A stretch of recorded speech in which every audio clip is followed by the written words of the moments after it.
Welcome back to It's Only Money here on Real Radio 104.1. We got financial advisors Scott Brown and Tammy. They are with Edgewater Family Wealth. EdgewaterFamilyWealth.com is the website if you would like to work with these gentlemen. And a happy morning to you fellas. Good morning. Happy Sunday. Yeah, it's a beautiful one. It's just the birds are chirping, the weather's shining, and the market is doing what the market does, I'm assuming. A little up, a little down. The people say, is the market going to go up? And my answer is always yes. When? No clue. When You're it gets welcome. there. Stop pushing it. That's what they pay me the big bucks for. We don't have a crystal ball. We don't? We don't. Are you sure? I thought we did, but we don't. I've got one. No, see, that's what I imagine the office at Edgewater Family Wealth looks like when you go inside. It's just three witches brewing a brew, and giving out stock tips that rhyme, like "Be good and marry Mary and buy yourself some BlackBerry." Oh, and you're like, and an eye of a newt is somehow involved as well, right? Exactly. Some kind of a rooster's claw, and okay. Always good. A little risky to go with the witches. Isn't it like the witch thing where they have like all these bones and weird stuff in their hands and they throw it out on a table? Isn't that a thing? Yeah. What is that? Yeah. It's something from like Northern Europe. It used to be where they threw that and then they can read your luck using the collection of bones. I feel like a lot of research analysts use that strategy. I use that strategy at a Gators dockside. I throw all my bones on the plate and I go, I'm going to lose money because the bill is coming. It's not a good system. No. That was your dad joke for the morning. I like it. Thank you very much. Well, let's talk serious news. Let's talk them numbers with Tammy. Oh yes, the kickoff, of course. Yeah, man, that's good stuff. He is totally feeling that vibe. I know. Yeah. I played that on the way. Like I'm watching his blood pressure come down. He's just so in the moment. I play it on the way to the radio. Okay. Just driving the car.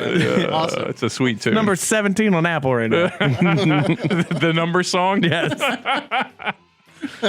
That's cool. So, in accordance with that, we spoke about the CPI numbers that came out last week. All good. Yeah. And we said that we're waiting for the PCE numbers. And we also talked about that even, I think, a couple of months ago. Remind everybody the difference between the CPI and the PCE, because I think it's a critical difference. It's pretty simple. The CPI basically is the indicator that tracks prices, while the PCE is an indicator that tracks expenses. So what people are actually spending. Yeah. You know, we could say, well, eggs went up, but if nobody were buying eggs, it really isn't relevant. I mean, obviously eggs get bought, but in this case, it's items that are actually being purchased with the PCE. With the PCE. Yeah.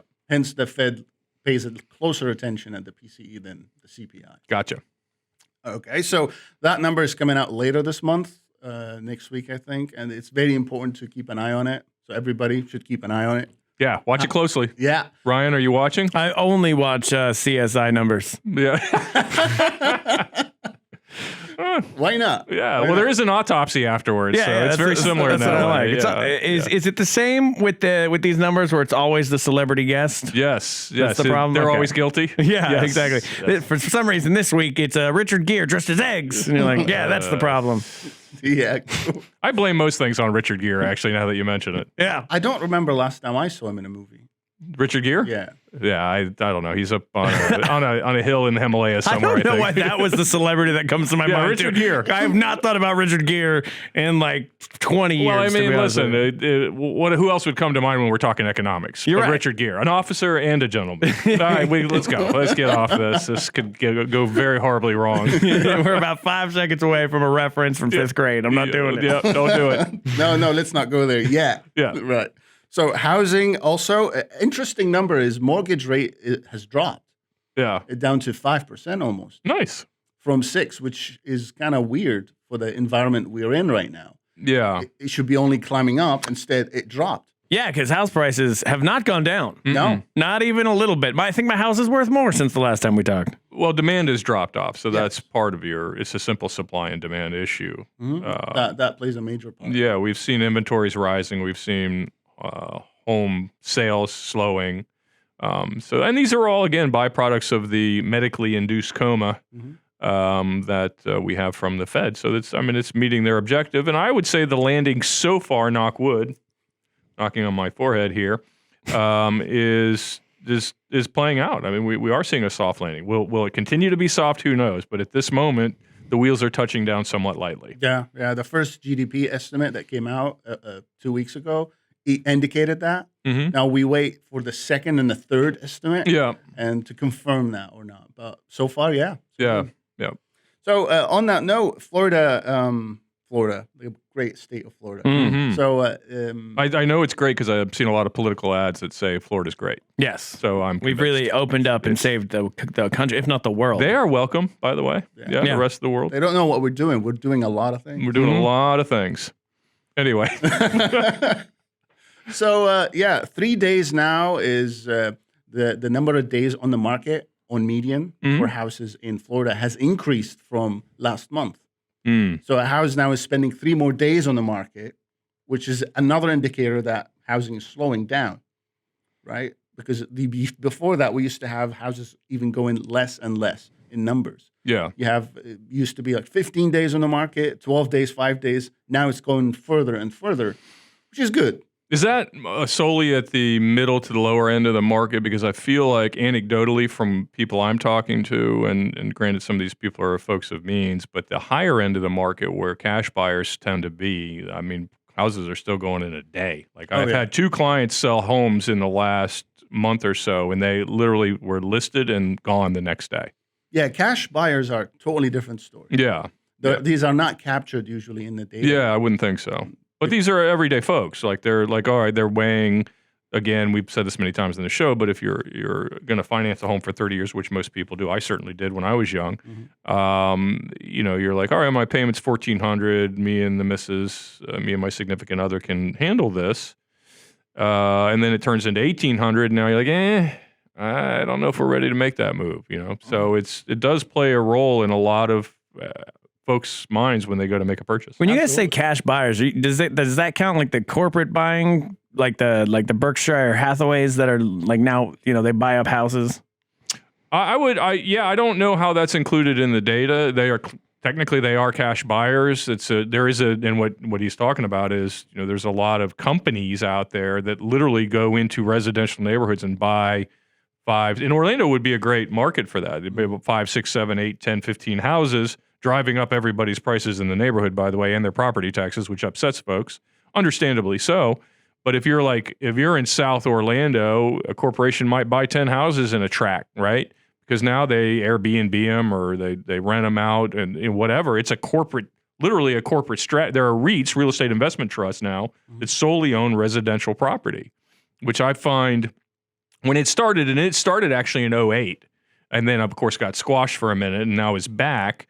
And I find that an interesting business model in so much it's a great way with rents up to generate revenue. The part that concerns me with those is how do you manage that throughout the country, right? You're going to have boots on the ground to fix toilets, to repair leaky roofs and things of that nature. So when does that become problematic? Because as homeowners, we all know ain't too many days go by without something going wrong at the old homestead. Oh, yeah. So anyway, we've moved a little bit on a tangent. What do you got left in the numbers category? Oh, we have tons. But we're touching on the yield now. Interestingly, again, another interesting number. Yield is rising. Yield for the Treasury. Yeah. So when Treasuries are usually the rest of the fixed income market follows through. Yep. And now last month we saw a decrease in the capital market. Means anything that is more than 1 year maturity. Yeah. We saw an increase of yield on that because there was higher demand. Sure. But we saw the opposite in the money market, which is less than 1 year maturity. Now both of them are going up. Okay. So there's less demand, therefore driving up. Yeah. Interesting. I wonder it's an interesting. The stock market is moving up, so I wonder if there's some flow. It makes sense that there will be some flow from what we call M2 or money markets and savings to stocks once they seem to have regained their footing. So isn't that fascinating movement there? It is. Usually they don't move together. Yeah. The disconnect. There used to be an inverse relationship that was pretty clear for a long, long time between bonds and stocks. That picture has become far more muddy as to the relationship between the fixed income markets and the stock market. And it's a little, you'd say, well, how do you hedge against a bad stock market? Oh, we buy some bonds, right? Yeah. That's not proven to be actually correct. And there were folks that said, well, then the ultimate hedge is cryptocurrency. Oh. And then the stock market got punched in the face and somehow the pain was felt in the crypto market, right? It's like, okay. So how you hedge a portfolio of stocks, which people like to do because they like the idea of growth of stocks, but they don't like the idea of the volatility. So they buy, I always say they're putting floaties on their arms and jumping into the deep end, right?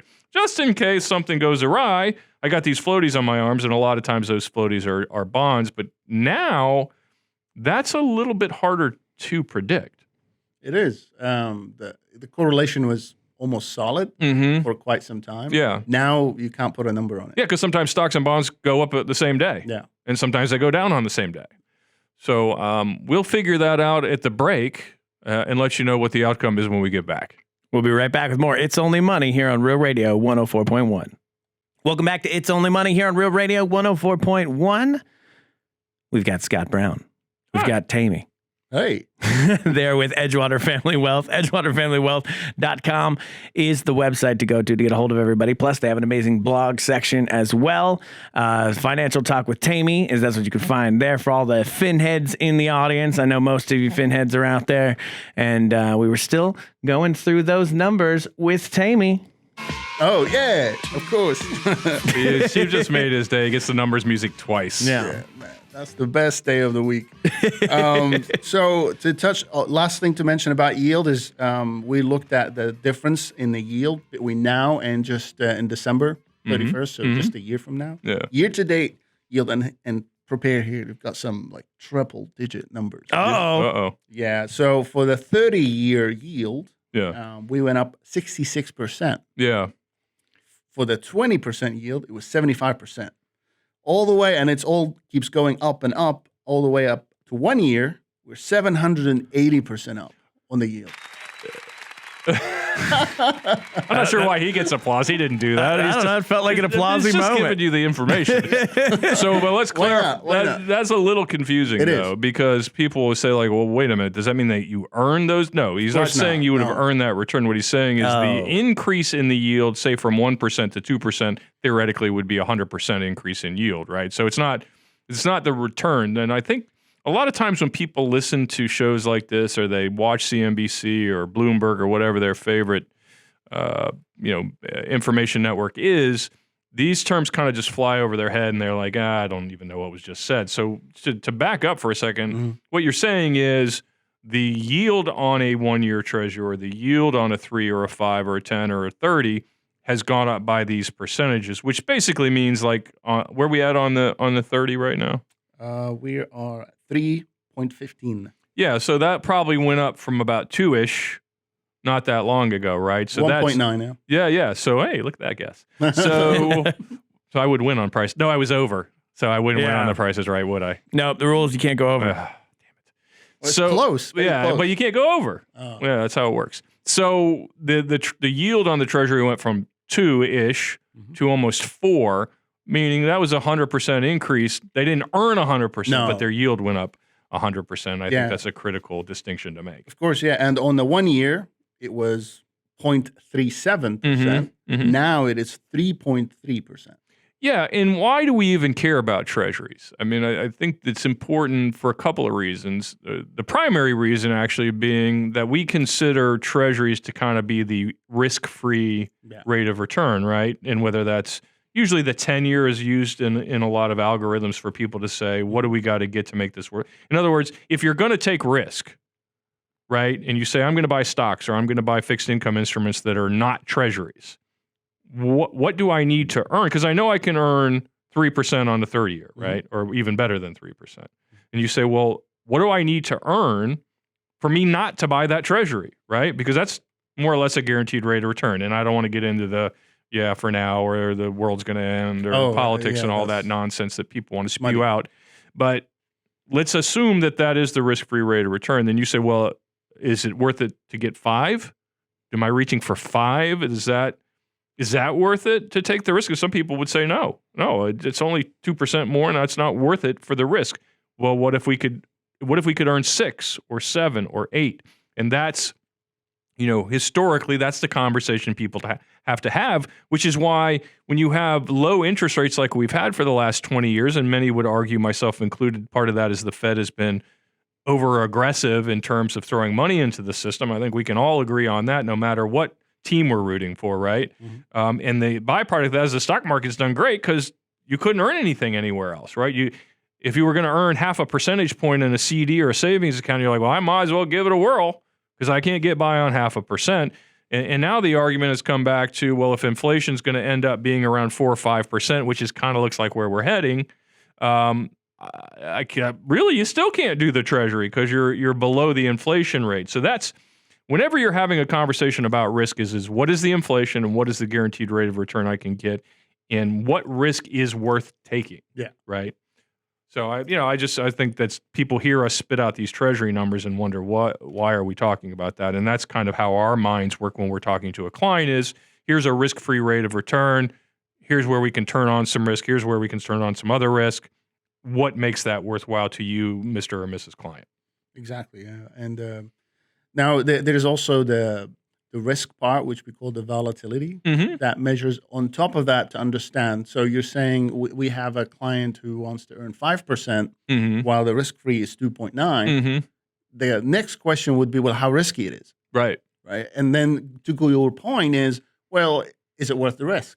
And there's a way to measure it, as you know. Yeah. So and that's all these types of things that Tammy does, Ryan, where he's measuring risk, how historically, where's the volatility? But somebody said to us the other day, I think it was, were you in the room? And the guy said to me, well, we're using historic numbers. Yes.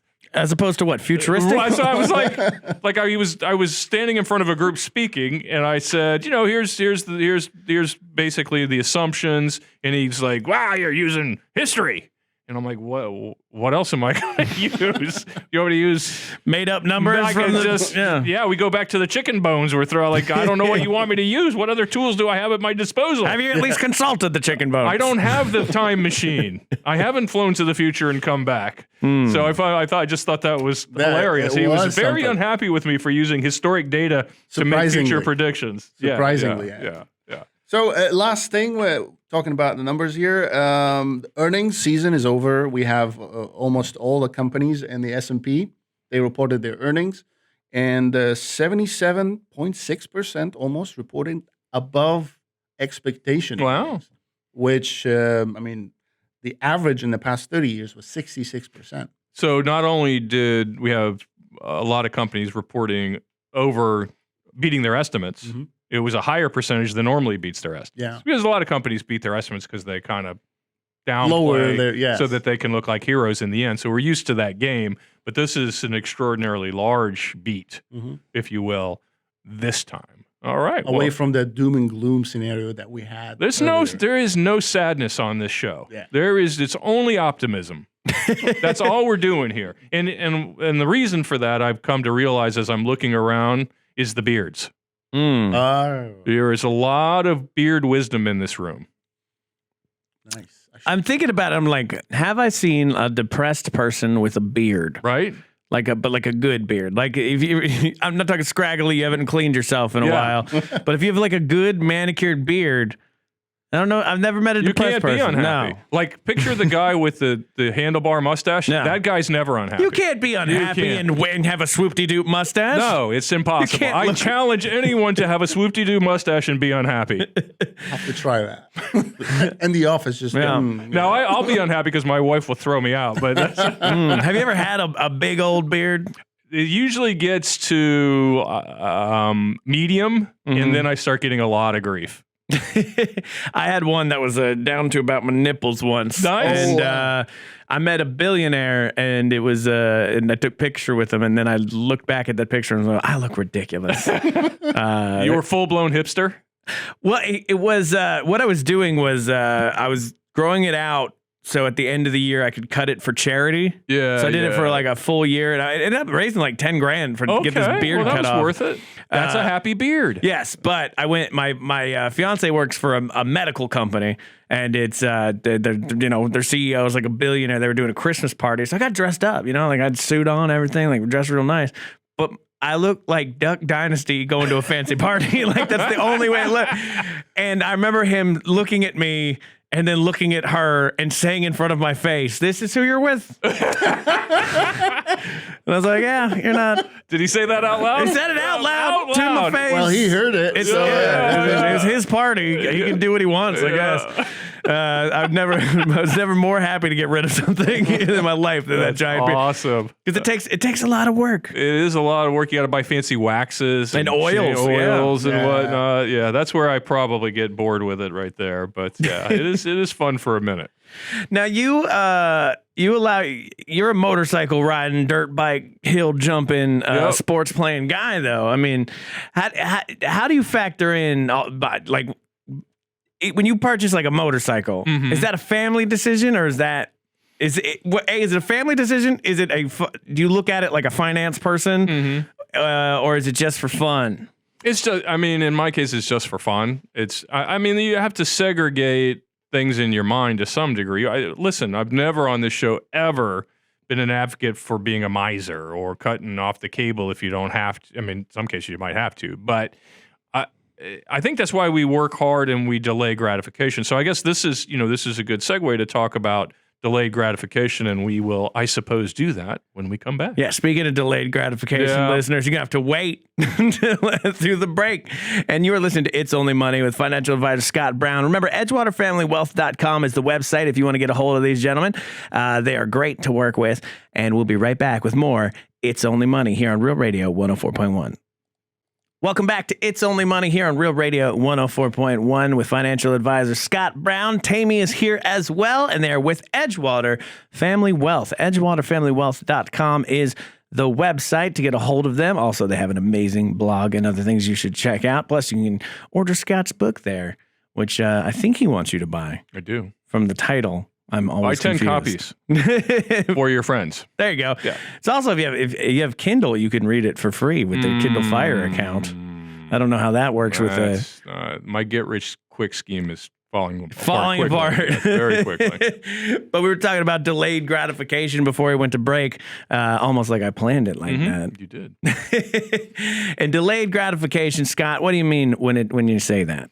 Well, I mean, I think we all know what it means as the definition goes, but look, I was talking to a client the other day and he said it, I didn't say it. He said, I've told my kids, if you want to accumulate wealth, you have to delay gratification, period, end of story. And that's true whether you're an entrepreneur or, because if you're an entrepreneur, for example, and you have a good year, your first good year where you've made some money and you go out and blow all the money on a Ferrari and have nothing to put in your back into your business, that's probably the last good year you're going to have, right?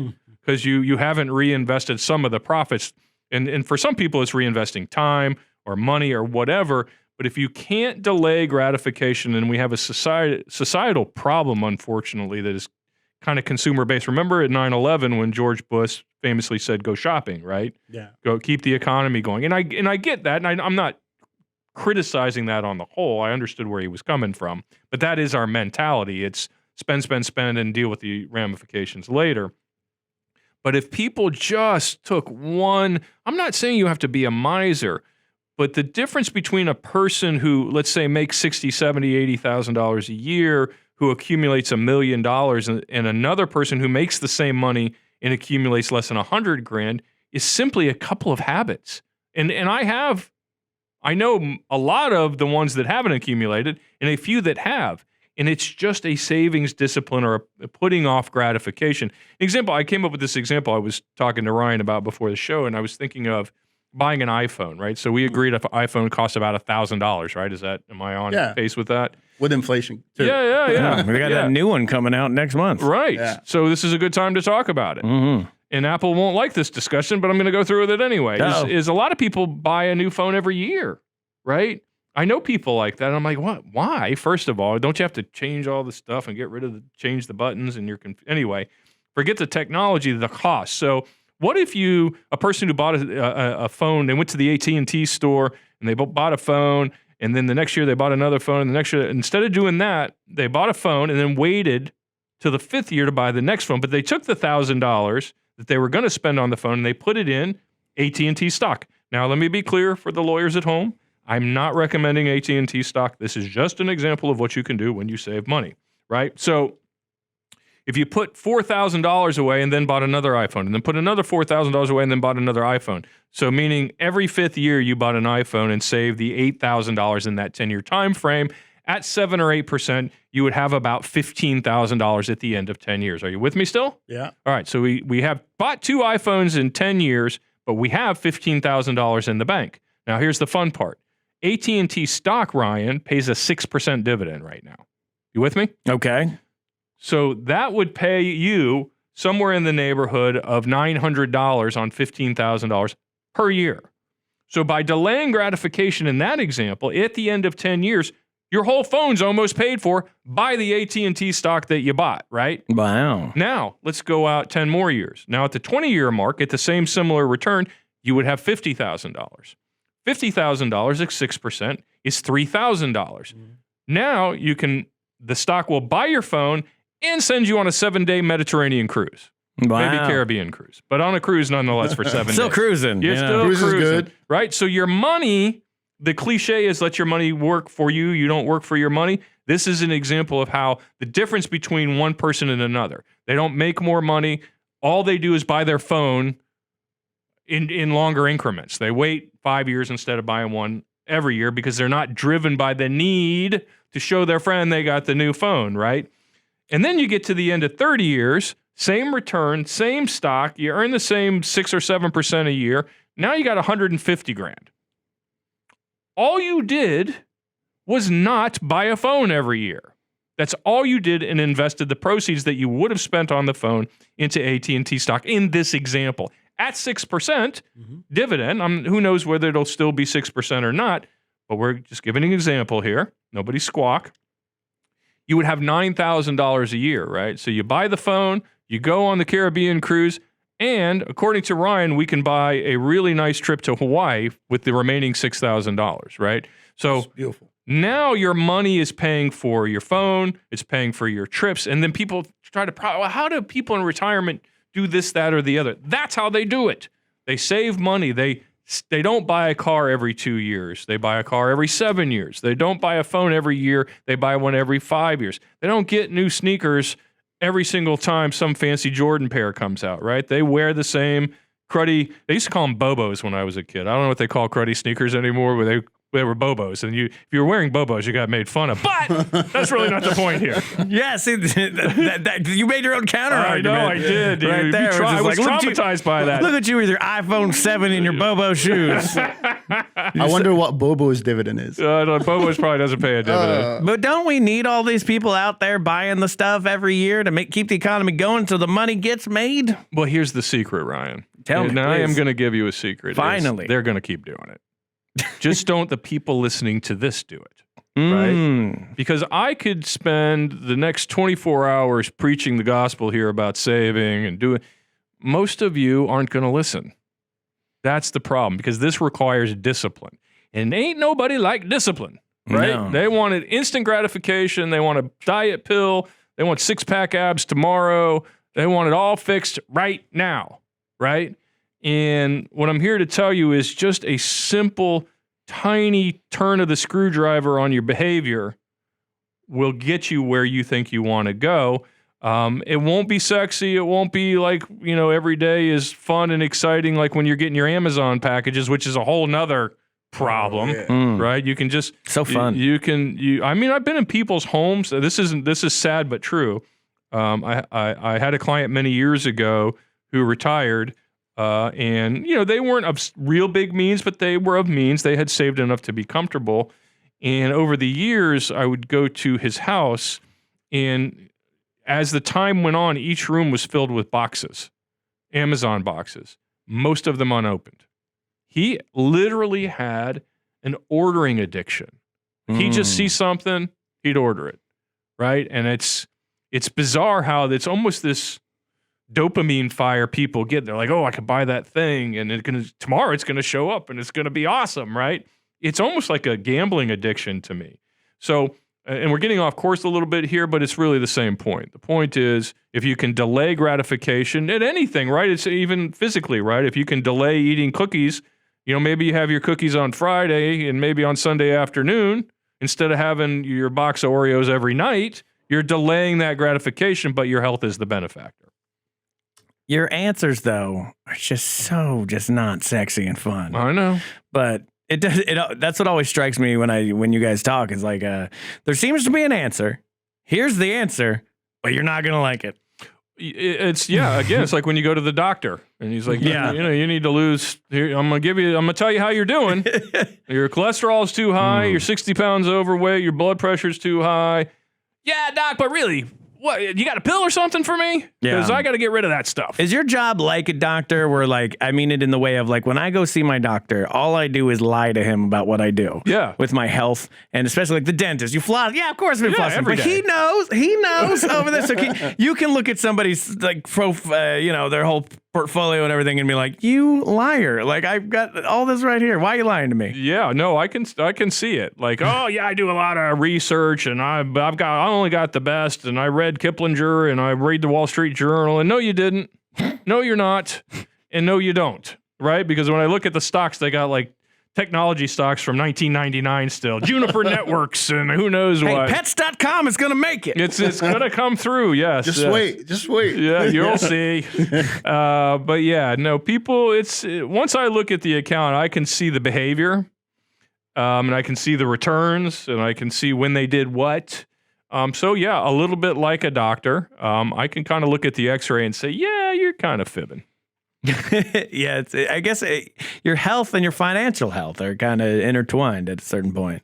In many ways, yeah. I mean, people who, well, and there's all kinds of studies here, like the socioeconomics of health, right? If you say, well, this is sad but true, wealthy people are far more healthy than people who are in poverty. And there are numerous reasons for that. It's the chicken or the egg conversation, but folks who don't have means tend to gravitate towards foods that they can get a lot of for less money, right? They also are a little bit stressed, I guess is the best way to put it. And when you're stressed, you're not in the mood to go to the gym, right? Or you're not in the mood to go for a walk. You're not in the mood to go play a sport. You're kind of dealing with life stresses, and that's flowing through. There are a myriad of reasons why people at the lower end of the economic scale struggle with health as well. And let's face it, if you don't feel good, I know when I don't feel good, I struggle to make good decisions, right? I'm like, I'm not in the mood today. Let's just give me the Cheetos, give me the ice cream. I'll deal with this later kind of thing, right? But I've witnessed it firsthand. So do you say that when the amount of stress is higher, amount of discipline is lower? For sure. Yeah. There's been studies done to say we only have so much discipline in our bodies. Now, some people obviously have more than others, but if you're using all your discipline to deal with the fact that you got a car in the shop that you can't afford to get fixed, you're probably not going to have a lot of discipline left over to eat well. Yeah, I think one of the more real things I've read from the internet recently was like, it says, being poor now leads to being more poor later. You can't pay to clean your teeth. Next year, you pay for a root canal. Can't pay for a new mattress. Next year, pay for back surgery. Can't get that lump checked out. Next year, pay for stage 3 cancer. Poverty charges interest. Oh, I'm going to tell you when we come back. I'm going to tell you the story about the tow truck and the folks I met yesterday. All right, we'll be right back with more. It's Only Money here on Real Radio 104.1. You can go to EdgewaterFamilyWealth.com to get a hold of Scott and Tammy, and we'll be right back. Welcome back to It's Only Money here on Real Radio 104.1. And we're having fun on a Sunday morning with Scott Brown and Tammy. And if you would like to get a hold of these gentlemen to work with, EdgewaterFamilyWealth.com is the website you want to go to. Plus, if you're just dipping your toe in, check out the blogs as well. And Scott left us on a cliffhanger as we were going to break from the last segment, and he had a story about a tow truck and people, and the suspense is building, Scott. Well, I mean, to your point, you were talking about the cost of poverty just increasing exponentially over time. If you ignore an illness or you ignore your teeth, the bill only gets bigger down the road, right? And that's another reason why wealthy people have better health, because they're proactive. They can afford to be proactive with their health, which is a whole another topic on our healthcare system and why it doesn't allow us to be proactive, which is weird because you'd think that would cost insurance companies less in the long run, but we won't get into that. So to your point, my daughter had a little bit of a fender bender this week. So I had to go down to the impound yard where they took the tow truck took it. Now, the culture at an impound yard, I don't know if you've been to one. Oh, I've been to one. Oh, yeah. But it's what you think it is. Yeah, it's a different kind of person that works there. So to that end, I pull up to the impound yard, and I look to my left, and I see a man petting a raccoon. I did not see that. Didn't see that coming, did you? No. Now, when you think about a man petting a raccoon, you have a picture in your mind, do you not? Of course I do. Well, it's that picture. It's everything you think it is. And next to the man petting the raccoon, in the truck, on the passenger side of the tow truck that is clearly towing their car, is a woman who has no shoes on and is about 15 months pregnant, best I can tell. Hell yeah. And she's miserable. She's yelling at Raccoon Guy. Yeah. She's very unhappy that their car has been towed and impounded. They're now going to yell at the woman behind the iron gate. Yes. Because they have an iron gate for a good reason. Yeah. About how much it's going to cost and how they're going to find the cash to get their car out of impound in time to take the raccoon to its veterinarian appointment. And I kid you not, this is the actual conversation that is occurring, right? So I'm just standing back watching the whole thing like it's a reality show. Yeah. So on one side of the fence, you got Raccoon Man, pregnant wife, girlfriend, and behind the iron fence is it a woman behind it? It is a woman. Okay. Yeah, I found that most of the time is. And she's very unsympathetic to their plight. Oh, yeah. She's heard everything. Today, she has heard a similar story. Yeah. Right? She's heard Raccoon needs to go to the vet at least 14 times this month. She just had Possum Man in earlier. Yeah, there was a look. I've had Batman, Possum Man, now I got Raccoon Guy. Come on. So, to your point, these poor people, both figuratively and literally, are stuck. You know, something's happened in their life that got their car impounded, right? They didn't have any money, so now their car's impounded. Well, they didn't have any money to begin with, so now they can't get the car unimpounded. Right. Now, they do have a raccoon. Well, so raccoon treats are expensive, Scott. I don't know. You can't get those at PetSmart. Like, how do you come to that decision? We don't have any money, but let's get a raccoon, right? I don't understand. Well, I think you're looking at this incorrectly. They didn't go to the raccoon store and purchase a raccoon, Scott. They didn't? They just found a raccoon. Okay, all right. Okay, I'm with you. The whole procedure, the system behind getting a raccoon is lost on me. This is not a high-end raccoon that has been bred. His father was a racing raccoon. The Kentucky Raccoon Derby. Got him at the Ocala Raccoon Farm where they breed them. I got exactly. You. No, these are trash pandas that just exist in their backyard. Listen, I'm not well versed in the raccoon. You know how you breed them and come to a tame all our raccoon listeners. Yeah, we've lost the raccoon crowd. Doggone it. That's a big population for us too. So, anywho, the point is that poverty leads to more poverty, and we are in a time now where it's becoming more difficult to climb out of it. And part of that problem is we are constantly, more than ever, bombarded with the message of consumerism and that you're falling behind or you're not smart enough or you're not talented enough or you're not attractive enough. And why don't you just give up and deal with the poverty, right? So I think that's where we run into the problem of scapegoating. You know, we were talking about one of the things I don't have a lot of patience for is scapegoating. And I get it. I do get it to a degree, but we live now in this country, unfortunately, in a political climate where we've substitute getting things done. And if you've been to my LinkedIn or my website, you know I have another way to phrase that. We'll call it getting stuff done is the nice way to say it. But from getting things done to just pointing fingers, right? And now as a society, we're doing it, right? We have reality television, right? Now we're all kind of living reality television. Because I honestly don't know what those people do other than be on reality television, right? Who, the raccoon people? Well, that's a whole other show. Actually, we need to get that done. That's good. This summer on Discovery Channel, raccoon people. Yeah. But we live in this reality television world now where we're just pointing fingers at each other. And there's nothing happening in between. We've always kind of done that. We've always scapegoated other people, whether you're a political person or not, to say, well, I would be in a better position if it weren't for this person, right? Or if you're a politician, you say, well, if I had my way, everything would be great. You know, we'd have higher education and lower taxes and better roads and everybody would love us around the world and yada, yada, yada. But that person over there who's on the other team kept that from happening, right? And they both do it. And I say both. I wish it wasn't both. I wish there were 4 different parties, but there's not. There's 2. And that's why we are where we are today. So now as a society, we're doing it, right? It's my mom's fault. It's my dad's fault. It's my brother's fault. It's my cousin's fault. It's my boss's fault. The dog ate my homework, et cetera, et cetera. I wrote a whole chapter on this in my book. Is the scapegoating thing is gotten completely out of control because it's now a substitute for action. So if you say, well, I would have more money, or I would have gone to college, or I would have got a better job, or I woulda, shoulda, coulda, if it weren't for this person in my family, or this friend of mine, or this person I once met, or this person I've never, I mean, the hilarity of it is a lot of times it's a person they've never met, right? You know, it's the politician that they don't like is the reason they personally aren't successful, even though they've never met, nor will they ever meet that person, right? Or it's some other factor. Now, let's face it. People have challenges. I don't care who you are. Some people have more challenges than others. There is zero doubt about that.